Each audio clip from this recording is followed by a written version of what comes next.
this again. Oh, God damn it. I literally, guys, oh my God, this angers me. I don't know what the fuck I did. I literally just recorded a 10-minute video.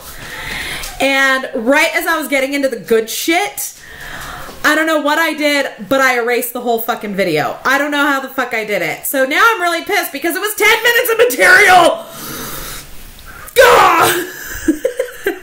Oh, God damn it.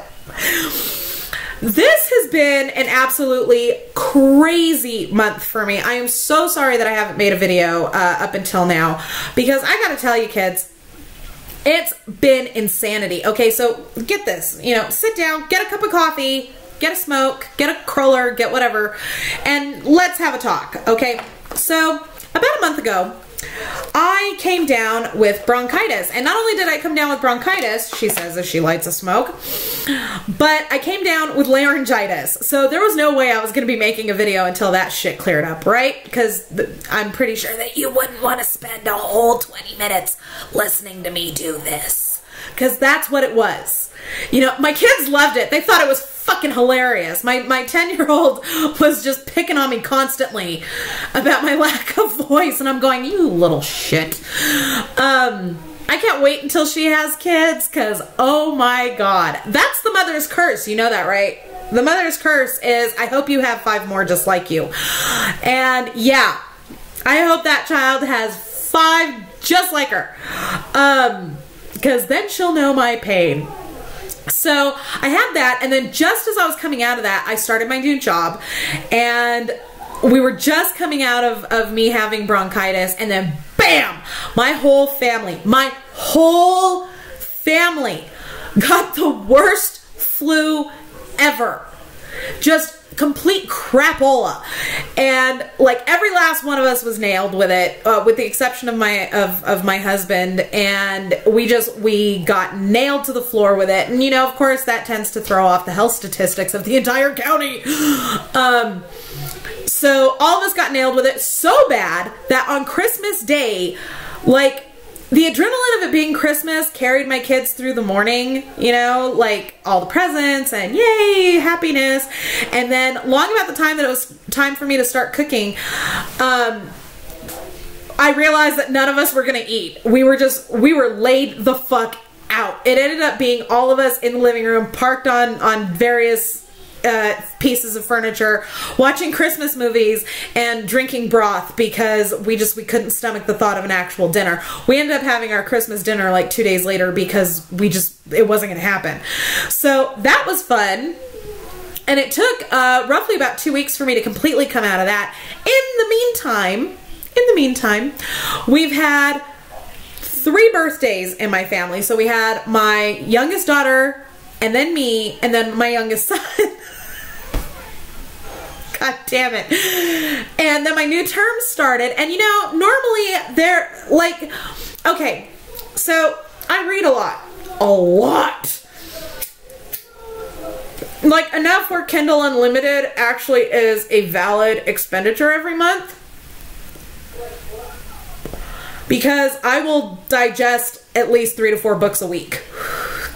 And that's with me just reading right before bedtime. That's not like, you know, I've got nothing better to do, I'm just going to read a book. That's just me reading before bedtime. So because of that, there's usually 1 class per term that I can bullshit my way through. And this term, not happening. Not happening. Now I have world cultures, which, you know, isn't so much bullshitting my way through as I find it really fascinating. So like I'm taking in as much of it as I can because I'm just super interested in the topic.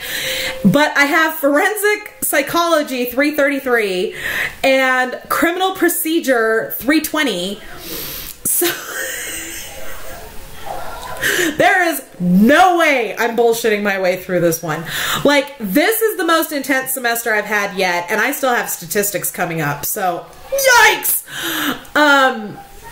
So it's been super intense. I've been, you know, doing my stuff at work. I've been doing my stuff at home. So I haven't really been able to sit down and watch the 4th episode of Making a Murderer Season 2 and take my notes like I normally would. Just because, like, shit's just been so crazy. It's just not going to happen.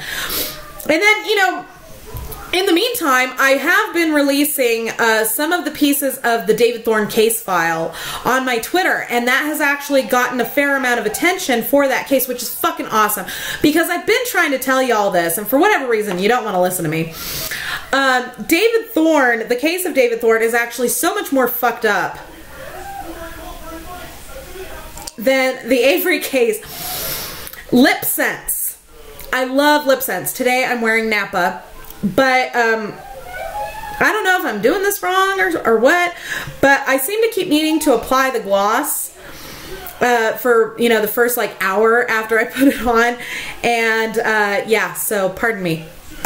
So anyways, so I've been releasing little bits and pieces of the case file, because I've said this before and I'll say it again, and I'm gonna keep fucking saying it until people listen to me. The David Thorne case is so much more fucked up than the Avery case, and the reason why is that at least with Avery, law enforcement did a half-ass attempt at making it look legit. You know, like, they planted evidence, they fucked shit up, they hid stuff, they suppressed exculpatory evidence. I'm looking at you, Porky. But with the David Thorne case, there was none of that. In fact, it was so fucked up, the case was so fucked up, that an officer walked into the crime scene, didn't even have any shoe covers on, and stepped in the victim's blood, stepped on a clean piece of carpet, and then documented his own bloody footprint as evidence. Now, here's the thing, kids. Criminal procedure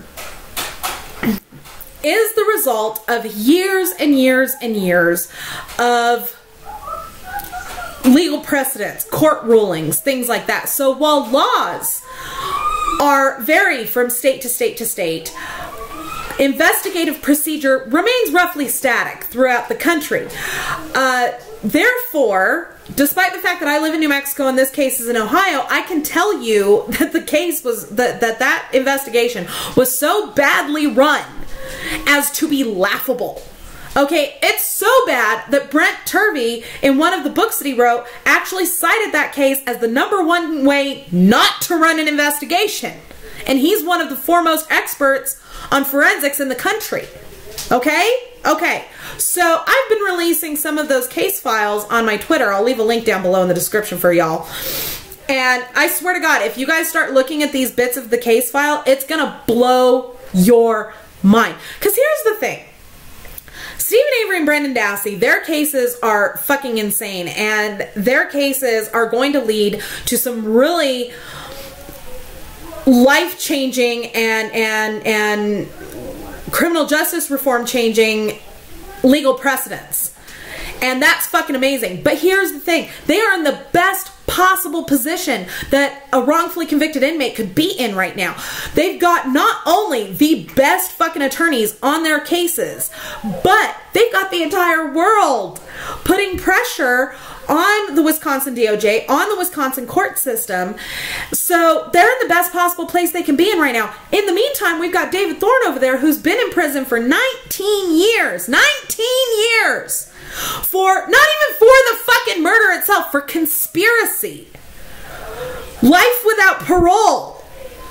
And no one is paying attention, and it's driving me batshit crazy, because I keep telling you guys about this case and you just blow me off like I'm full of shit. And it's really starting to piss me off here, kids. I'm gonna be honest here. But anyway, well, I've been pissed off. I've made several videos about how pissed off I am. Just saying. So, but now we're gonna get into the meat of this video, the reason why I'm making this video. And so I was going back over recently. I released on Twitter a video from 2 years ago that I did about the battery, because it still applied, and I tried to tell you guys then that there was something hinky with the battery, and a lot of people blew me off, you know, like, oh, Casey, you're just being nitpicky again. Fuck you. I have been vindicated because Zellner herself has found evidence to back up what I was trying to tell you then. And the thing about it is, I'll leave a link for that video in the description. Now, I'll go back and watch some of my own videos. Some people would call this hubris. That's not it. Let me tell you something, okay? And a lot of my longtime fans know this. I don't script my videos. None of them are scripted. You know, I'll take my notes on whatever it is I'm going to do the video on, whether it be an episode or a documentary or, you know, a piece of the case file that I'm going to be doing the video on. I'll take my notes, but I don't script them. All of this is improv. Thank you, Mrs. Jenkins. She was my drama coach in high school. She really taught me about improv, let me tell you, kids. So I don't script anything. This is all improv. And so I don't always remember what I've said. And a lot of this is stream of consciousness. So like I'll be thinking and saying it out loud at the same time. And so I don't always remember. I'll make good points and then I forget what I said and then I won't go back and research it later. So now that the battery has come into question, I've been going through my videos and looking for any of my videos that center on the battery, and that's the one that I found. And on this particular video, a really good point was made, not by me, but by someone who commented on the video, and I'm really fucking sorry that it took me 2 years to fucking really recognize the significance of your comment, but I'm recognizing it now. So this comes from Eyeball Chambers. And he commented on my video. Let's take a look-see here. He comments, here's another thought for you. Per your reference to Grandma Phoenix's RAV4, isn't there an interior release handle that you first have to pull to release the hood? If so, wouldn't there be Avery's DNA all over that as well as the hood latch itself? Now, here's the thing, Eyeball. You make an excellent point. A lot of cars, almost every car that I've ever owned, and I've owned a lot, have an interior hood latch release. You have to go, it's on the driver's side, and depending on the make and model of the car, it'll be, you know, close to the door. And you have to pull on that in order to pop the hood so that you can then go outside and release the hood latch and lift the hood. Why wasn't that ever dusted or swabbed? Because I've been all through them fucking case files, y'all, and I do not recall a single swab from the hood latch release or a single instance of anybody dusting it for prints. So, why? Wouldn't that bolster the prosecution's case? At this rate, the Wisconsin Crime Lab should be really pissed off at Kratz and this whole case anyway, because they're making the Wisconsin Crime Lab look like a Mickey Mouse operation. They're making them look incompetent. How can you ever again trust anything that comes out of the Wisconsin Crime Lab since this case was so poorly done? And the question is was the processing of the vehicle really so poorly done, or was exculpatory evidence suppressed that the Wisconsin Crime Lab did perform, but the prosecution found it expedient to suppress that evidence? That's the question you need to ask yourself, because quite frankly, the fact that I have never seen a swab or any mention of the hood latch release in the case file in and of itself is suspicious. It borders on the ridiculous. Let me see if I can fix this lighting. Nope, guess not. Sorry. So that's really what the meat of this video was about, I noticed that comment, it got me thinking, and I was like, huh, what the fuck is that all about? So that's ultimately what I have to say to you folks today. I could be wrong. It could be in there somewhere. I could have missed it. That is a long motherfucking case file, y'all. So if anybody else has seen a mention of it, by all means, message me, comment down below. I don't know.